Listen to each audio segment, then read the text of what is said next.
I was halfway through my glass of champagne when it happened. My father's voice, cutting through the laughter like a blade. Why is she here? The music faltered. Conversations died mid-sentence. Every face turned toward me. Beneath the chandelier, my mother's smirk appeared. The same one she wore the day she told me I wasn't college material. Next to them, my sister, the bride, blinked, confused but silent. I smiled. Calm, composed. 9 years of silence had taught me how to make quiet my sharpest weapon. Before I could speak, her fiancé's face drained of color. His jaw tightened.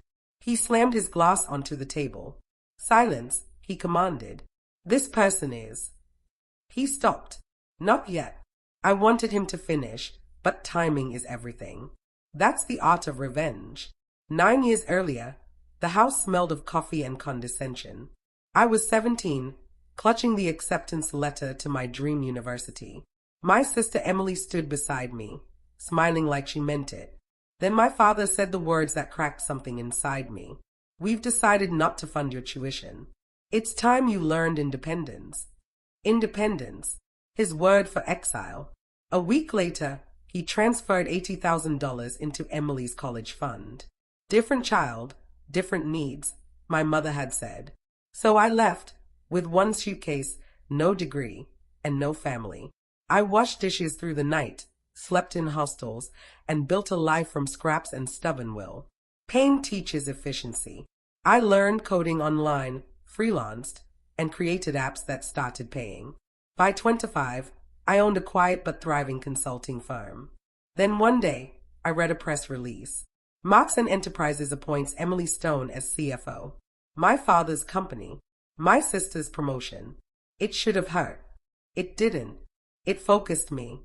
I didn't strike right away. Revenge without patience is amateur work. I began with curiosity. Observed from afar.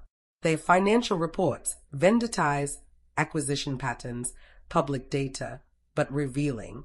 Within months, I found it. Embezzlement hidden beneath vendor expenses. My father's signature on the approvals. Emily's name on 2 of them.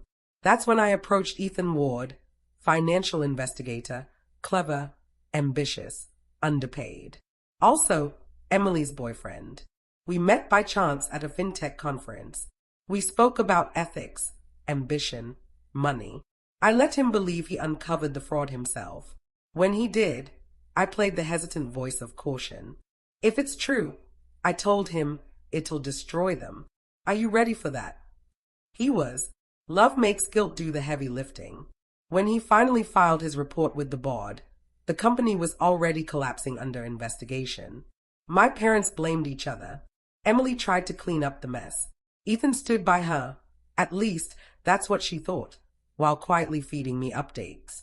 When she lost her job, I vanished again. It wasn't time for the curtain call yet. Now, 9 years later, I stood in her wedding hall. Emily had rebuilt, new name, new company. And Ethan, he had rebuilt, too, but not in the way she imagined. He was marrying her. My final move. People think revenge means destruction. It doesn't. It's revelation. You don't break people. You just show them who they've always been. When Ethan shouted, "Silence," every guest froze.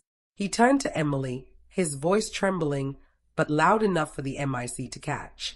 "This person," he said, pointing at me, "is the reason I'm standing here. She's the one who saved me from becoming like you." Gasps rippled through the hall. My father's smirk vanished. Ethan reached into his pocket and pulled out folded papers, official, stamped. Certified SEC investigation records. He read aloud. Fraudulent transfers authorized by Richard and Margaret Stone. Confirmed by internal whistleblower, Emily Stone. Her name lingered in the air like smoke. I didn't move, didn't blink. Ethan's gaze found mine. "She thought I never knew who helped me uncover them," he said softly. "But I did. I always did." He turned back to Emily, dropped the documents onto the floor. "I can't marry you," he said. Then, quietly, to me, "Thank you."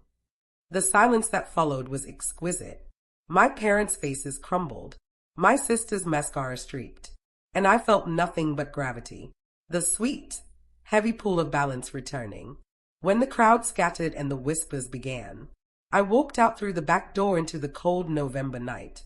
I didn't look back. Revenge isn't about celebration. It's about ending the noise. For 9 years, I had been their shadow. Tonight, I became their mirror. They wanted me gone. I gave them a version of me they could never forget. Justice doesn't always roar. Sometimes, it just waits in the corner. Silent, steady, until someone asks the wrong question. Like my father did. Why is this unwanted piece here? Because I'm the missing one. And without me, your story was never whole.